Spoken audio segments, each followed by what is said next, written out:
నమస్తే అండి. ప్రస్తుతం నేను మదిరిలో ఉన్నాను. మదిరిలో ఉన్నటువంటి ఇండోర్ స్టేడియంలో స్టేట్ లెవెల్ కరాటే ఛాంపియన్షిప్ జరుగుతోంది. వీరన్న కరాటే అకాడమీ ఆధ్వర్యంలో ఈ పోటీల్ని నిర్వహిస్తూ ఉన్నారు. ఈ పోటీలకి వీరన్న కరాటే అకాడమీ వారికి చాలామంది కూడా సహకరించారు. శ్రీనిధి కాన్సెప్ట్ స్కూల్ నుంచి కరెస్పాండెంట్ సార్ మనతో పాటు ఉన్నారు. చాలా సహకారం అందించారు వీరన్న గారికి. వారితో మాట్లాడదాం మనం ఇప్పుడు. సార్ నమస్తే. సార్ నమస్తే అమ్మా. సార్, శ్రీనిధి కాన్సెప్ట్ స్కూల్ ద్వారా ఎంతోమంది కరాటే విద్యార్థులు చాలా పోటీలకు వస్తూ ఉంటారు. మేము కూడా ఎప్పుడు చూస్తూ ఉన్నాము. చాలా పోటీలకు వీరన్న తీసుకుని వచ్చారు. ఎప్పటికప్పుడు చెప్తూనే ఉంటారు మీ సహకారం ఎప్పుడూ ఉంటుంది అని.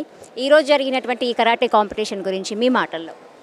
యాక్చువల్లీ రూరల్ బ్యాక్గ్రౌండ్లో ఉన్నటువంటి విద్యార్థులకి ఇవాళ కాన్సెప్ట్ స్కూల్స్ లేకపోతే చైతన్య నారాయణ లాంటి అది హెన్పెక్డ్ లాగా ఒక క్లాస్ రూముల్లో మాత్రమే విద్యను అందిస్తూ ఉన్నారు. శారీరక దారుఢ్యం అనేది ప్రతి మనిషికి ఉండాల్సిన అవసరం ఉంది. ఆరోగ్యమే మహాభాగ్యం అనే విధంగా విద్యార్థులు ఆరోగ్యంగా స్కూల్ లెవెల్లో పెరిగినట్లయితే దేశాభివృద్ధికి ఉపయోగపడతారు. శారీరక దారుఢ్యం అనేది అత్యవసరం. ఇవాళ తక్కువ వయసుల్లోనే షుగరు, బీపీ లాంటి వ్యాధులు, చిన్న వయసుల్లోనే హార్ట్ అటాక్స్ వచ్చి పోవడం జరుగుతూ ఉన్నది. కాబట్టి ఇనప కండరాలు, ఉక్కు నరాలు లాంటి యువత ఉన్నట్లయితేనే దేశ భవిష్యత్తు బాగుంటుందనే ఉద్దేశంతో మేము ఈ శ్రీనిధి కాన్సెప్ట్ స్కూల్లో స్టార్టింగ్ నుంచి కరాటేని ప్రోత్సహిస్తూ ఉన్నాం. దాంట్లో జెండర్ ఇర్రెస్పెక్టివ్ ఆఫ్ జెండర్ విద్యార్థులు ఉన్నారు, విద్యార్థినులు ఉన్నారు. ఆడ మగ తేడా లేకుండా ఈ కాంపిటీషన్లో పార్టిసిపేట్ అవుతూ ఉన్నారు. మేము కూడా మా స్కూల్లో వీరన్న గారు మా కరాటే మాస్టర్గా అపాయింట్ చేసిన అప్పటి నుండి అమ్మాయిలకి అబ్బాయిలకి సమానంగా వాళ్ళు విద్యను అందించడం చాలా అదృష్టంగా భావిస్తున్నాం. ఈ ఏరియాలో పిల్లల్ని కరాటేగా తీర్చిదిద్దాలనే ఉద్దేశంతో మేము ఇది ప్రోత్సహిస్తూ ఉన్నామండి. కాబట్టి వీరన్న గారు కూడా అంకిత భావంతో ఈ కరాటేని నేర్పుతూ ఉన్నారు. అనేక కాంపిటీషన్లో మా విద్యార్థులు పాల్గొని మంచి మెడల్స్ సాధించారు. ఇంకా వీరన్న గారు లేదా ఇంకా కరాటే మాస్టర్ తోటి ఇంకా అవకాశం వచ్చినప్పుడు మదర్లో ఇంకా పెద్ద ప్రోగ్రాం చేయడానికి మేము సిద్ధంగా ఉన్నాం. కాబట్టి ఇంతమంది కరాటే అకాడమీస్ నుంచి తీసుకొచ్చి మారుమూల అయినటువంటి మదరలో, అంటే తెలంగాణ బోర్డరు ఆంధ్రాకి ద్వారం, ఇక మదర దాటిన అంటే ఆంధ్రాలోకి ఎంటర్ అయినట్లే. కాబట్టి ఈ మారుమూల ప్రదేశం తెలంగాణలో మారుమూల ఉన్నటువంటి మదరలో స్టేట్ లెవెల్ కాంపిటీషన్ పెట్టడం అనేది మేము కూడా చాలా ఫీల్ అవుతూ ఉన్నాం.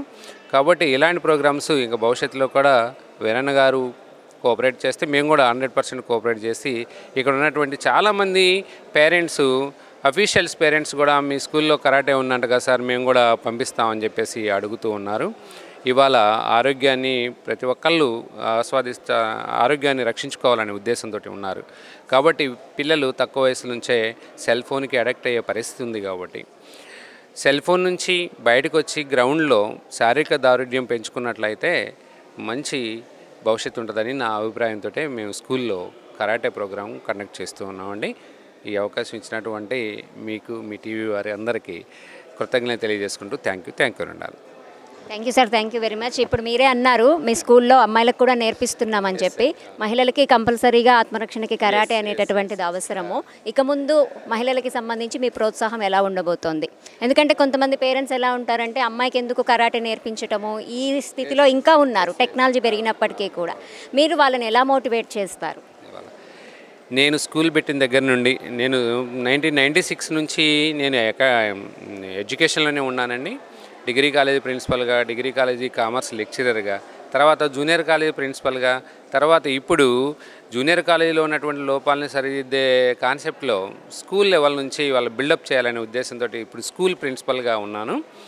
ఇక్కడ ఎక్కువగా ఏ కాంపిటీషన్ చూసినా కానీ ఎడ్యుకేషన్లో కూడా అమ్మాయిలే టాపర్స్ ఉన్నారు.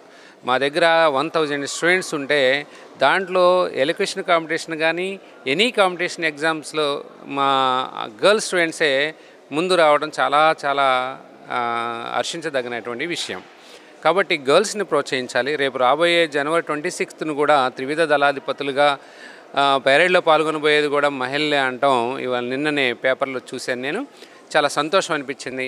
అందుకోసమని మా స్కూల్లో మేము గర్ల్స్ స్టూడెంట్స్ని ఎక్కువ ప్రోత్సహిస్తా. అట్ ద సేమ్ టైం బాయ్స్తో పాటు కంపేర్ చేసినప్పుడు తెలివితేటల్లో కానీ, చాకచక్యంలో కానీ, టెక్నిక్స్లో కానీ గర్ల్స్ స్టూడెంట్సే చాలా ఎంతూజియాజంగా, చాలా ఇంట్రెస్ట్గా పాల్గొనడం అనేది నేను గమనించాను. కాబట్టి స్కూల్స్ లెవెల్ నుంచే వాళ్ళు జెండర్ అనేది వాళ్ళకి గుర్తు రాకుండా చేయాలి. అబ్బాయిలతో పాటుగా అమ్మాయిలు మేము కూడా ఉన్నాం. వాళ్ళు జెండర్ నేను ఆడ అనేది మర్చిపోవాలని నేను ఎప్పుడు పిల్లలకి చెప్తూ ఉంటాను. అందుకని ఆకాశమే అద్దుగా మహిళలు వాళ్ళ ప్రయాణం చేస్తున్నారు. పైలట్లుగా, డ్రైవర్లుగా, మిలిటరీలో కూడా ఆహ్వానిస్తూ ఉన్నారు. అనేక విభాగాల్లో మహిళలు, పురాతన మహిళలు, నాగరికత మహిళలు పురాతన మహిళలాగా లేరు, ముసుగేసుకొని వంట మనిషిలాగా లేరు. ఇవాళ బయటకు వచ్చి ఛాలెంజ్లు విసురుతున్నారండి. అందుకోసమని ఆడపిల్లలు నేను బాగా ఇంట్రెస్ట్, నాకు మా స్కూల్లో ఆడపిల్లలను బాగా ప్రోత్సహిస్తున్నాను. ప్రతి ప్రైజ్లో, ప్రతి ఈవెంట్లో వాళ్ళే టాపర్స్గా ఉండటం చాలా చాలా ఆనందపడుతూ ఉన్నాను. మా స్కూల్లో ఖచ్చితంగా గర్ల్స్ స్టూడెంట్స్ని ప్రోత్సహిస్తున్నాను. At the same time boys students ఏ విధంగా ఉన్నారో గర్ల్స్ స్టూడెంట్స్ని కూడా ఆ విధంగానే ప్రోత్సహిస్తున్నానండి. Thank you sir. మీ ప్రోత్సాహం ఇలానే ఉండాలి. ఎందుకంటే మారుమూల ప్రాంతంలో కూడా ఇంత పెద్ద ఈవెంట్ ఈరోజు జరగటం మాకు కూడా ఆనందం అనిపించింది. ఇలానే వీరన్నని ప్రోత్సహిస్తుండండి. Thank you very much sir. Thank you అండి. Thank you very much.